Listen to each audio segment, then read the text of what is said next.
Okay. Welcome back to another episode of the Rundown on a Thursday. It's going to be a little quick. It's going to be a quickie here. We're going to talk a little bit about Batman Beyond Chances come and gone. I'm going to talk a little bit about the Flamin Hot movie and some news that Julia Louis-Dreyfus has a little bit of beef with Samuel L. Jackson. So thank you guys for joining us on a Thursday. If you haven't already checked out the voting inside the comment section, I guess depending on your mobile device, what you're watching it on, you might see it in the live chat. We asked the question, if Michael Keaton were not to come back as Bruce Wayne for Batman Beyond, who else would you want to play the character? So go ahead and vote. Let me know what you guys think about that. And when we get into the main topic. Joining me, as always, on a Thursday will be this young lady right here, Joy. Hey, babe. How you doing? See, I got the blue strip right by you, the rundown. See? Right there. I think that looks pretty good. I like that. I'm gonna keep that like that. Yeah. All right. Cat just knocked the camera, so I don't know. If we're kind of off center. Going for the heat of the lights. Oh, okay. You can't see him? No. All right. It's fine. All right. That's good. Hey. All right. We got Cheeto in the house. All right. So if Cheeto, if you hear him meow, that's just him disagreeing with me. Like, Batman Beyond sucks. Meow. All right, guys. Let's get into it real quick. What's the first thing that's current this Thursday? Indiana Jones 5 flop potential. Indiana Jones 5 flop potential. Let me scoot over. I don't think I'm centered up here. I just moved the cameras around, so sorry about that. Yeah. So I got the lower third all jacked up. There it is. Early reviews are coming out, and it don't look all that bueno. Right now, it's sitting at a 60% out of 107. I'm not even really that interested. I know I promised that I'll watch the first two that I haven't seen. I've never seen Raiders of the Lost Ark, Temple of Doom. I've only seen the what's it called? The Last Crusade? The Last Crusade? Is that what it was? Yeah. The last one that I saw was the one with him and Sean Connery. Yeah, Last Crusade. Whatever came after that. The best one ever. I mean, even without seeing, I guess that's stupid for me to say. I've never seen the other two, but it was something about that movie when I was younger. I watched that, The Last Crusade. Maybe it was because of the Sean Connery, probably. I saw the other ones too, but I didn't see anything after. You didn't see the Kingdom of the Crystal Skull, the most profitable opening for Indiana Jones movie of all time, even though it was still the worst one. It wasn't that. I mean, the guy jumps into an old refrigerator to survive a nuclear explosion. That's it. That's some good shit. But the reviews started coming. Let me see if I can go full mass, if I can pull this up. So here's the screen that I'm on. Or should I do this? Hold on. What screen should I use? Should I use that screen? Not bad. Look at some of these reviews that are coming out. I just want to real quick. Mostly just, a couple of fresh. It's more fresh than not fresh. But the things that people are saying who have seen it and did not enjoy it. Now let me go back to the blurb. Let's see. Like Derek Smith says, is that Derek? That's the picture of Derek there. The only past that Dial of Destiny is interested in plundering is the glory of its predecessors. So maybe she liked the Crystal Skull, but she's obviously talking about the first three. From Keith Ehrlich, that Ford is the one who seems most engaged here is perhaps the biggest surprise, given how gruffly about it all he can be on screen when disinterested. That's true. His affections for Indiana Jones can't be bought, even though he was. Man, that's kind of rough. I mean, lately though, Harrison Ford though feels like he's been breaking out of that whole I don't want to do this shit anymore kind of thing. Like we seen him in Shrinking. Yeah, he was funny. It's funny as hell. And we know that he feels a lot more for Indy than he did like Han Solo. So I'm pretty sure he was trying to make this one genuinely pleased. Like he's having a good time. Like film festival when they were, they thought he was still a hottie and he was cracking jokes about He's like, him. oh yeah, talking about how great his body is and all It that. didn't seem like I just want to get the F out of here. Like, I don't want to answer his question. He seems like being playful and funny, you know. Like, Yeah. I'm having a good time. I'm here. Speaking about having a good time, there we go. Some extra cattail on the table, but yeah. So I mean, but maybe it just didn't translate. I mean, They said that he was great. But everybody else seemed like they could have cared less that they were in the movie. I'll read one of the positive ones here from Eric Childress.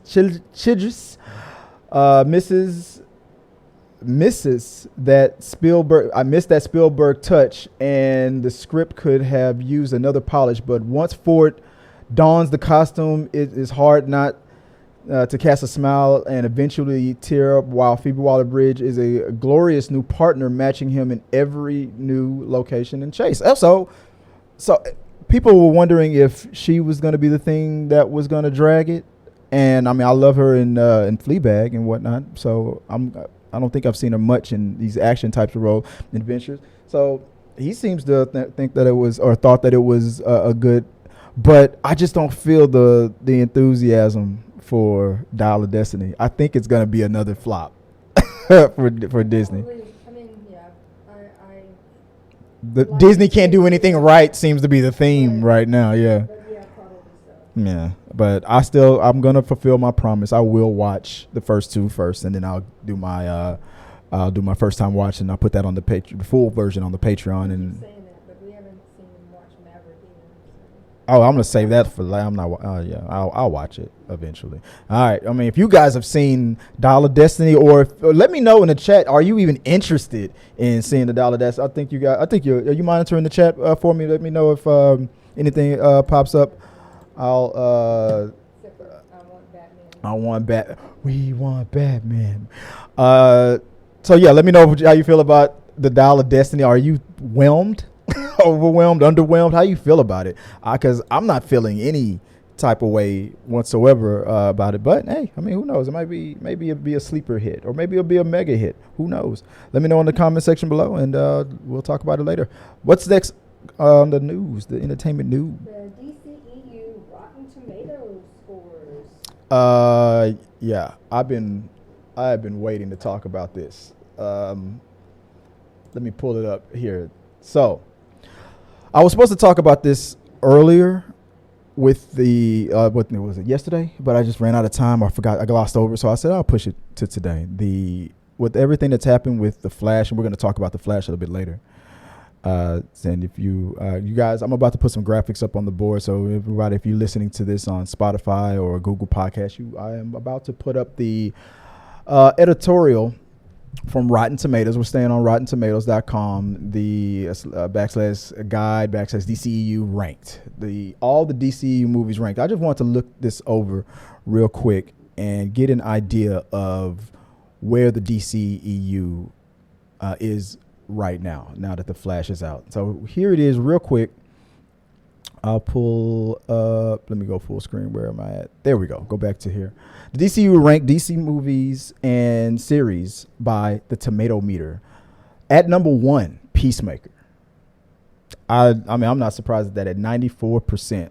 And it's not really a score. The tomato meter is just an average of all the different rankings that all the critics gave it. So 94% gave it a positive review. Because it was just so nuts. Yeah. But that is an indication. But that right there, this Peter, right, the first thing you see, directed by James Gunn and Peter Safran. So everybody that's making this big deal about James Gunn is doing this and fire James Gunn and whatnot, your highest ranked audience and critics scored DC movie was directed by them. I mean, DC, anything that's connected with DC is directed by them, coming off of a spinoff of what was a low-ranked movie, but this series won everybody over. Wonder Woman. Before that, Wonder Woman was the top dog at 93%. That number 2. Number 3, it's still in the 90s. Shazam had 90% critic rating. And tied for 90%, Suicide Squad. The James No, that's not the James Gunn. That's the James Gunn one. James Gunn again in the top 5. James Gunn at 90%. Suicide Squad. It didn't make that much money, but you can say pandemic. You can say anything, but it's at 90%. And then 11 points later, you have Birds of Prey. I'm surprised that Birds of Prey got ranked that high. I liked it. I was not really that rewatchable for me. I mean, I guess, people still love Margot Robbie. Did you watch Birds of Prey with me? Did you enjoy that? Did you even enjoy Suicide Squad? Wonder Woman. Which Suicide Squad is this? The second one. This is the one James Gunn did. That's the part 2. That's the one with Idris. More than that Suicide Squad. You didn't Idris Elba, Margot Robbie. It was really weird. Even the kill off that Peacemaker and Idris Elba was doing, even though they were killing the people that were actually their friends. You didn't like that? I love that. You sure about that? I might have to make you watch that again. That's your top 5. And the 5th one is at 79%. Now, out of the top 5, 71%. Zack Snyder's Justice League, the HBO Max here give you a gift for the audience. Yeah, everybody released the Snyder cut. Then it turns out that, now that you've done that, give us more, what everybody. You didn't see either one of them? And then at 66%, it dropped some more. From 67 to 60%, The Flash is at number 7. And we'll talk about why that's important later. You guys know the topic that we're about to go into. Number 8, Aquaman, 65%. And that movie made $1 billion. I think that's the most profitable movie that they've ever had. Made over $1 billion. Their 8th highest ranked movie, 65% critic score. Now, this is just the critic score. Now, most people are going to be like, that's just the damn critics. The critics don't know what they're talking about. Maybe. But everybody was in agreement on this one. Wonder Woman, number 9, 58%. Rounding off your top 10 is Man of Steel at 56%. Both of those are rotten scores, 58 and 56. Man of Steel got a 56%. And that, to me, is one of their best, if not the best movie in the DCEU. But, Superman doesn't kill. I don't like that. That's what everybody kept saying. I don't like that. Then I'm going to rapid fire through the rest of them. Number 11, Shazam! Fury of the Gods, 49%. The theatrical release of the Justice League, 39% is at number 12. At 38%, Black Adam, at number 13. Number 14, Batman versus Superman, Dawn of Justice, 29%. And I believe it should have gotten a higher score than that. Suicide Squad, the first Suicide Squad, the one with Will Smith. I don't know if you saw that one. That one you saw. Did you like that one more than you like that version of it? Maybe it was just Will Smith that you was just missing. You don't think Idris Elba was maybe it's just. But you see, okay, so it couldn't have been the direction because it was James Gunn for the second one, so it just maybe just the first one just hit you better. Maybe was it funnier? I knew a lot of diehard DCU fans. They all hated it, but I was like, I think the general public that doesn't know this stuff, I think they enjoyed it. I think the what's her name? The forgot her name. Not Margot Robbie. The sorceress character was what was disappointing. She started off so badass and it just got so. But that's 15. Only it's 15 movies. 15. So they have half the number of movies that the MCU have in series. Well, that's including series though. But they were really working on trying to catch up to Marvel instead of focusing on making their universe, solid. But I feel like, to what this told me was your top ranked movies was James Gunn's. The things that James Gunn had a touch in. Your number 4 and your number 1 was James Gunn properties. So that should tell you something. I feel like to me that gives me hope for. That's probably why he got the job. For the difference between my personal opinions is that Marvel typically has the right combination of action, the drama, the comedy, everything.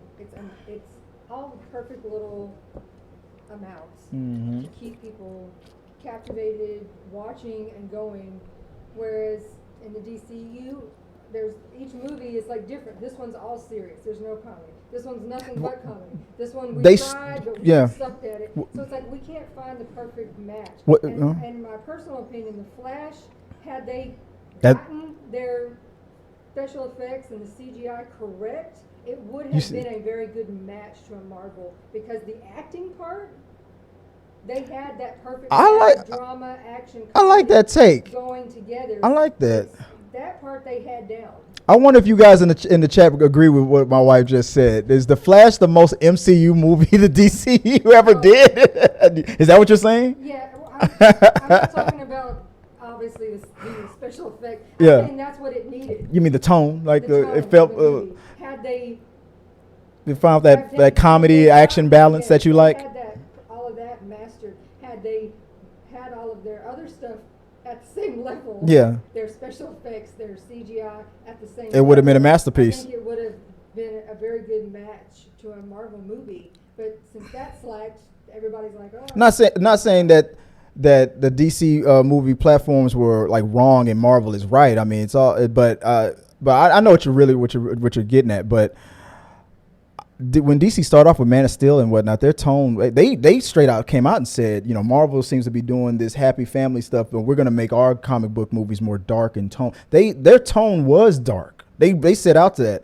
And then when, like, guess what, by the time Guardians of the Galaxy came out and they made all that money, they were like, you know what, let's put a little bit of happy. Everybody's complaining that Superman's not smiling enough and it's getting bashed by the critics. Let's throw some happy in there. So when they did Aquaman and Jason Momoa brought that energy, they changed course. And then that's when you didn't know. I mean, where Marvel was like, Kevin Feige was giving every director their own free range. Like okay, the only playhouse that you're gonna have to, the only box I'm gonna put you in is stay on my master plan, my overall plan. But as far as the tone that you want for your movie, if you want it to be a spy thriller, make it a spy. If you want it to be a comedy, make it a comedy. If you want to be a this and that, that's why Wonder Woman did so well on the things, on the scores, because it had the good package. It had the action, the drama, and the comedy. Chris Pine with his comedy, so it kept. Patty Jenkins, I think. Yeah, the first one, the one that had a good score. Well, she did. I think she directed both of them. It had the total package. Yeah. They lost it for the second. Yeah, for the second one they Thor loved and thundered that shit. That's what it felt like. But hey, I get what I know what you're saying, but I feel like Marvel has done different tones and different things throughout. But Kevin Feige was good at supervising. They didn't have a real Kevin Feige type person kind of supervising at all. He was like, yeah, you can change up the tones and make this this type of a film, or make this give homage to that type of genre, and make this one homage to another type of genre, but you're gonna stay in my timeline that I want to keep my this phase in, or that my overall master plan. You're gonna stay in this box that I'm gonna keep you in. But other than that, you're free to do whatever you want, kind of a thing. But with the DC guys, it was like, at first it was make it dark, then it was like, oh no, now it's too dark. It was too schizophrenic. It got too schizophrenic. But some of them I love even more than some Marvel movies. I'm not gonna bash. I love these movies and I want them to succeed. But I don't know. We can't take too long on the same topic. All right, let's move on. What's the next thing? Samuel L. Jackson says Julia Louis-Dreyfus taunted him at the Oscars about her new MCU character. Yeah. I'm sorry. Wrong screen there. Where am I at? The current. There we go. Yeah. I was on Yahoo News and I saw a blurb that Julia Louis-Dreyfus was talking noise to Samuel L. Jackson at the Oscars. You're like, we're gonna fight. Our character's about to, So I don't know if he gave a spoiler, or technically, I mean, she was the one egging him on out there. I mean, I guess there was people in earshot. Technically, she was kind of giving it away, because Sam, when he was asked about it on an interview. He's like, will we see more of you? Will there be I guess Thunderbolts was mentioned because she seems to be doing what Samuel L. Jackson's character was doing, like getting a team together. And he indicated that he hasn't seen anything. Obviously, Julia must know something or is assuming something. He gave one or the other. He was like wasn't trying to lock it down to one or the other. But he's assuming that maybe she's read something that their characters are about to cross paths. But he hasn't seen that yet. But the fact that she's excited about it and talking shit, that made me. So I don't know if he's going to be in Thunderbolts. I forgot how long ago that interview was. I don't think he is. But in a future, I'm hoping what he's assuming is correct, that maybe she did have a meeting about maybe another TV series or another connection somewhere else down the line and another movie.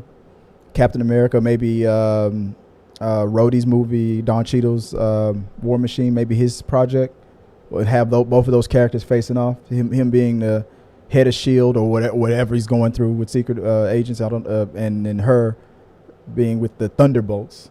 So does this indicate that it's going to be Avengers versus the Thunderbolts? I don't know.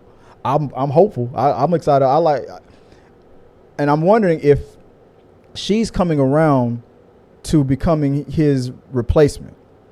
I think if they either kill the character off or if he goes away for good, for whatever reason, retires for good, will Julia Louis-Dreyfus become that person, or will they give it to Maria Hill? We'll see. I don't know. I'm just curious about it. I just thought it was something interesting that I want to. I don't know much about, but I'm excited about hearing it. What do you think? I mean, you've seen a little bit. You watched all those series with me when Julia Louis-Dreyfus popped up and whatnot. Do you think they're just setting it up, or do you think she's just being hopeful? But I know we're going to see her again, but do you think that their paths should cross? You want to, I want to see that. I want to see that by myself. And I'm thinking she's getting set up to maybe become the head of S.H.I.E.L.D. I don't know how Maria Hill feel about it. What's her name from Robin from How I Met Your Mother, but I don't know. That's just something I just threw in there because I thought it was pretty cool. And I see you guys in the live chat, guys. Pierre Kelly and Ricky, I see you, man. What's going on? About to get to the comments in a second. But let us know what you guys think about your thoughts, my speculations on Julia Louis-Dreyfus and Samuel L. Jackson. What she said, we're going to fight. So did she just officially call her out, or does she know something? So let us know what you guys think about that. Move on. What's movie review? Okay. It's Throwback Thursday time, guys. Throwback Thursday. Okay, so it's Thursday, obviously, right? And then so let me get it going right here. There we go. So for our Throwback Thursday, we always turn it over to the movies that are turning 10 and turning 20. And turning 10, The Lone Ranger. Babe, did you see that? You didn't see Johnny Depp and Armie Hammer, the Cannibal Hammer? And then turning 20. I know you've seen this. Charlie's Angels, Full Throttle. Actually, I didn't. What? I'm sorry. That period in my life, those were not the kind of movies that I ever got to see. Those weren't the ones that was tickling your fancy? No. Let me see if I can move this up there. I said those weren't the movies that we were watching. My house was a house of horrors. Oh, yeah. Despite my hate of those movies. I've seen both, and I remember at the time people made a big deal about Johnny Depp being cast as Tonto, and nobody was really listening that much then. It's Johnny Depp. He can transform into anything. Not now. That would never happen. Not because of his issues with like Amber Heard and all that stuff. Even if that wasn't the case, that would not fly today. It was ridiculous then too. And the movie, and did you know that Armie Hammer was once considered was up for Batman? He was up for Batman. He was almost Batman. But it's crazy. The only thing I remember from Full Throttle was that what's her name was in it. Indecent Proposal. What's her name? Not Charlize. I know Charlize.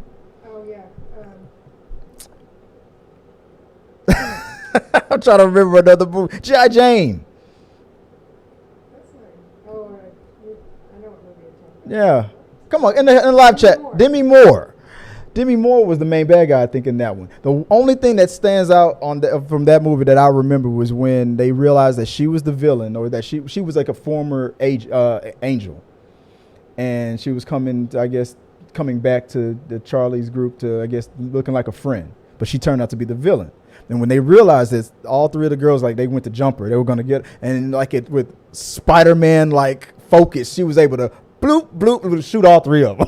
Just like they were instantly about to jump her, and she was able to just knock them out in one move. It was crazy. That's the only thing I remember about. And then her coming out of the water, obviously, was.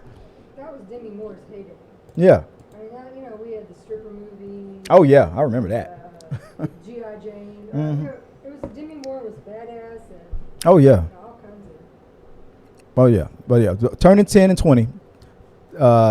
Tonto featuring Cannibal Hammer and Charlie's Angels featuring Demi Moore. All right, what's next, babe? What do we got? The main topic. No, we don't. No, that's not the next thing. We'll talk. You didn't really watch it that much. You just kind of saw it in the background. Flamin Hot, the true story about the guy who came up with the Flaming Hot Cheetos, Frito, whatever. When Frito-Lay's was on its last legs and getting pummeled. The thing I liked about how this movie was laid out, and you can watch this on Hulu and on Disney Plus. The thing I loved about this movie, it was filmed by, I don't know if she directed it or it was just produced, but even Longoria was on this project. She produced this, or maybe probably directed it. Was how they talked about Fritos and these chips. It was almost like you were watching a Sesame Street version of the TV show Snowfall.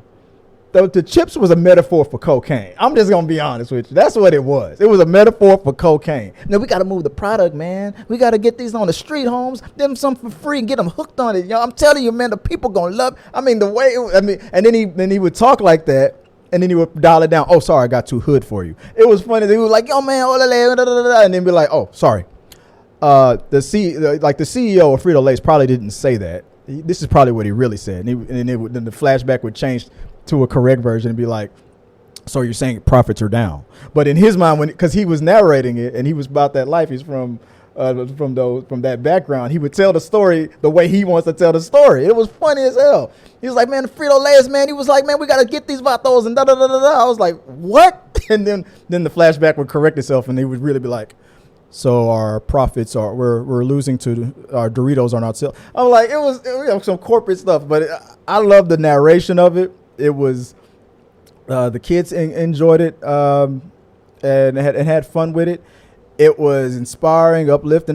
This was a guy who started off as a janitor, and then to save the factory, he came up with an idea to add some flavor, some spices. Very traditional Latino snack. Yeah. My kids are mixed. They've been eating that since before this existed. Yeah. Because that is very. It's in the culture. It's in the family. Yeah. Lay's potato chips, Mm-hmm. bunch of lime juice, Mm-hmm. covered in chili powder, Mm-hmm. and hot sauce. Yeah. That was a snack that they grew up. Their dad ate his snack like That's all they ate. Snack. Yeah. So it doesn't surprise me that. That's who invented it. Who said, He looked. Pre-made chips. Yeah. Ready to go. He looked around. There was a moment where he was just trying to figure out what to do with his life. I mean, he was just a janitor. He had no pool. But he looked around. He saw his family just all pouring hot sauce over everything. Oh, yeah. And that's when he came up with the idea. And he convinced, from being the janitor, he had to convince the engineer. And the engineer has convinced upper management to taking a chance with the owner of the company all the way at the top. I mean, it was some risks that he was taking that could cost everybody their jobs. And Frito could be non-existent right now if it wasn't for this. This was the thing. This dude came from being a janitor, 10 years working at Frito-Lay's as a janitor, to today he's a multimillionaire. And now they're ruining stomachs all over. Yeah, just destroying it. And but the narration of it was funny. We got boy, the little boy from Houston was in it. What's his name? His name's Bryce. I don't know his name. His father just passed away a few months ago. But got famous from TikTok, right? And then now he's on the George Lopez show, and he's got some other movies. Yeah. Yeah, he's doing real good. So the local Houston kid doing good out there. I guess in the theme of John Campion, he always says good Canadian kids. So I'm gonna say good good old boy from Houston for doing good. And he was funny in that too, because he was the taste tester. Like his dad and his mom was before they passed the product up to the upper management. They let him taste it, and if he didn't like it, he was like, it's hot. You saw this on the trailer. It's hot good or hot bad. He was like, it's hot good. Yeah, that was my kids. We all cracked up. It was a good little movie. So I recommend it. It was fun. It's on Disney Plus. Flamin Hot. Go check it out. All right, babe. What's the last thing? Batman. Oh yeah. Let's get into it, guys. So Kevin Smith, my boy, the man, recently laid it out that let me go to Screen Rant. Let me go to the website here. Said, bad news. Let me get rid of this advertisement. Bad news, Keaton fan. Batman Beyond movie depends on The Flash, claims Kevin Smith. Bad news. Keaton's Batman Beyond movie depends on The Flash, claims Kevin Smith. Man, these things just keep popping up. It turns out that The Flash could have led to Batman Beyond movie with Michael Keaton if the DCEU installment had been a blockbuster success, and we all know it was not. Well, technically, if we all just chip in and get out there, if you have movie A-list, just reserve a ticket, just chip in a click. If Batman Beyond is a cartoon, where in the future where the old Batman animated series, it was like a new series spinoff of that old cartoon, where it's like 50 years in the future and Bruce Wayne is old, retired, and then some kid stumbles upon him becoming Batman. He was Batman, and then he takes the mantle. He steals one of Bruce's suits and decides to become the new Batman. And then Bruce, even though he was already like, I've lost all these Robins, Batgirl ain't talking to me no more. She's actually now the new police commissioner. She's on my ass if I ever step out of line again. But he does it. He takes him on as McGinnis, I think is something McGinnis, as is now Batman. And so it would have been a mentor-mentee type of thing. That's pretty much the premise. Bruce Wayne mentoring a new Batman. I think they need to rethink that. You don't think that premise would have worked? No, I don't think they need to rethink not doing it, because Michael Keaton is hot. That makes right now. Well, the Flash flopping has nothing to do with Michael Keaton. It's not the reason it flopped. I mean, it didn't really, but having him in it didn't bring any $50,000 extra $1 million into the ticket sales. That's a lot of Ezra and CGI. So you think they should take another chance on? Because for the ones who do love it, the people out there who do love it, loved Michael Keaton. And this is where I agree with you on it. I'll tell you why. Because like you said, it doesn't have anything to do with him, and it still kind of fits in what James Gunn and them are doing. They can make it an Elseworld thing. They can make it canon. The fact that they turned everything around when Ezra got in trouble to focus on Keaton is some of the only reasons people are going to watch it at all. Yeah. So to see him. So the Flash really is an outlier. They should not have used the Flash as the litmus test because nobody knew. Now, here's why I feel like Kevin Smith kind of did them a disservice by letting this cat out the bag. Even if it's true, it could be a lie. It could be him just feeling that way, or maybe he heard something. But if the director, Andy Muschietti, decided to do a teaser of something like this within the movie, like when that scene when Bruce Wayne decides to help out and shows all his old bat suits, even the ones in the movies that he wasn't in, with George Clooney and all that, they showed them all lined up and some different suits. If there would have been one of those suits would have been the Batman Beyond, let me see if I can pull it up here for you. That if it comes back around, if one of those suits would have been the old Batman Beyond suits that was standing there, and just as an Easter egg or something like that, that could have generated some buzz. If and that's kind of what he looks like right there. If that suit or some version of that suit would have been somewhere in the background, or maybe in a post credit. If you really want to take the focus off of Ezra, they could have had a post credit scene or something like that where they showed McGinnis. And I mean, as much as I know that people are, well, they don't want to take a chance. These budgets for these movies, $200 million are already For me, not looking good, right? Whatever. I personally think instead of these cheesy ass attempts on the CW to make a DCEU, I know the Flash was good for a very long time until it wasn't good anymore. Mm-hmm. And they attempted a bunch of other ones that have all not done well. What, Flashes? No, DCEU universe stuff on like the CW. Right. This is something. These are big names, and this is something that would do well as a streaming type series. This would work. This would work good as a series. I mean, it worked good as a series. I mean, a name to draw it in that people will watch. There's a Batman Beyond fan base that's out there that's very loyal to and the fact that Michael Keaton, with the gray in his hair now and everything, and he's looking the part. I know people were thinking, people were saying even Clint Eastwood was considered at one point. I mean, even that I would have liked. I mean, he's still a badass that with that gravelly "get off my lawn" type of, and that's what Bruce Wayne became. And he was not a fan of McGinnis. Like his whole demeanor was, I don't give a shit. Like the way Harrison Ford even, the way he acts.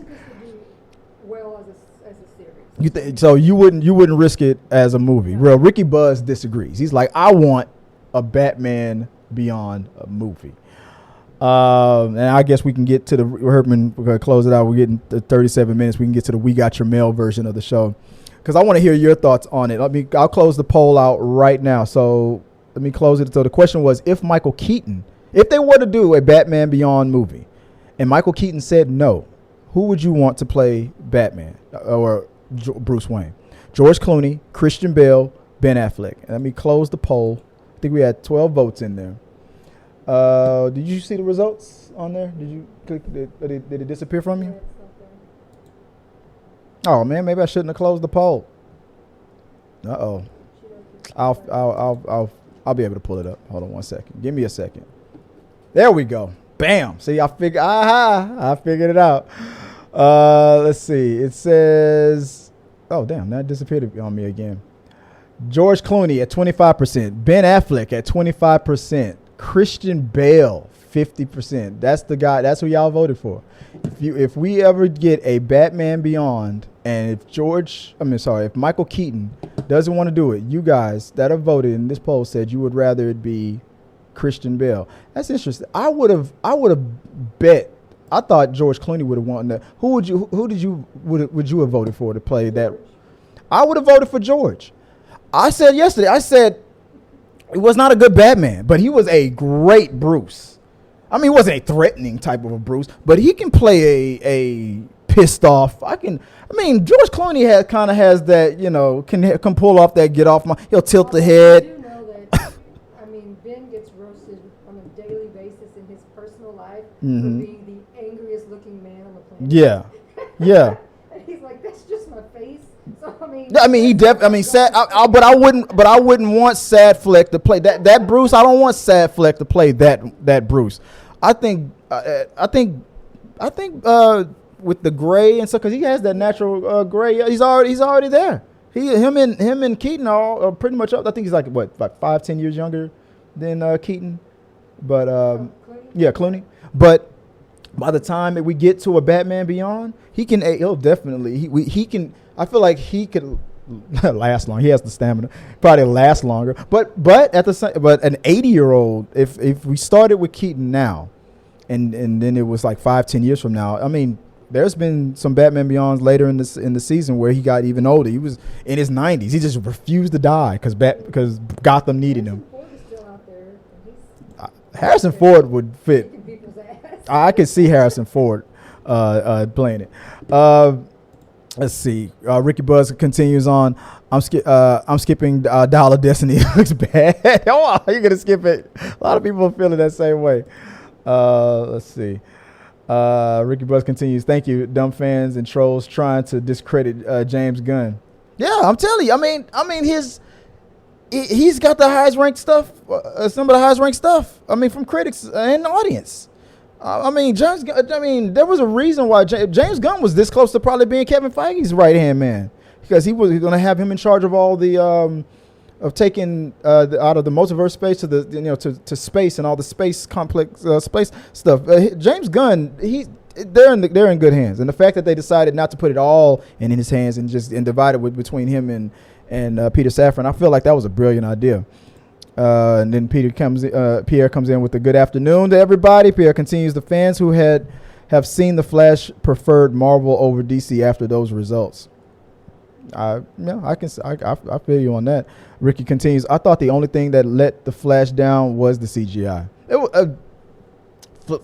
Hardcore comic book Flash fans can pick that thing apart way more than I'm willing to. I'll stick with the CGI. With you, it was just the CGI. Everything else you love. We were clapping for all that stuff.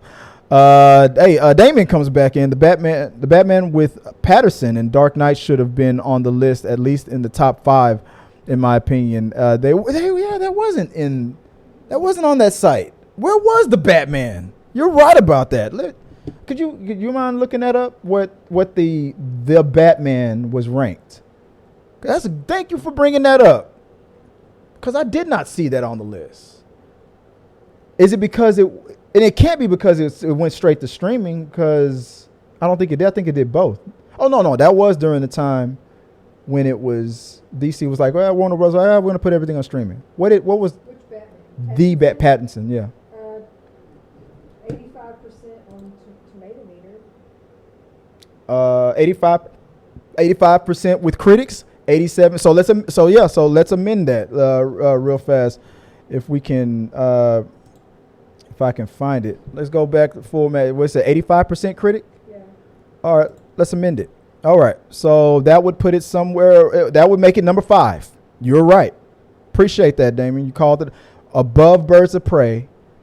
Number 5 is the Batman. Good catch. I appreciate that, because I did not even think of that. The Dark Knight, 94%. Oh, well.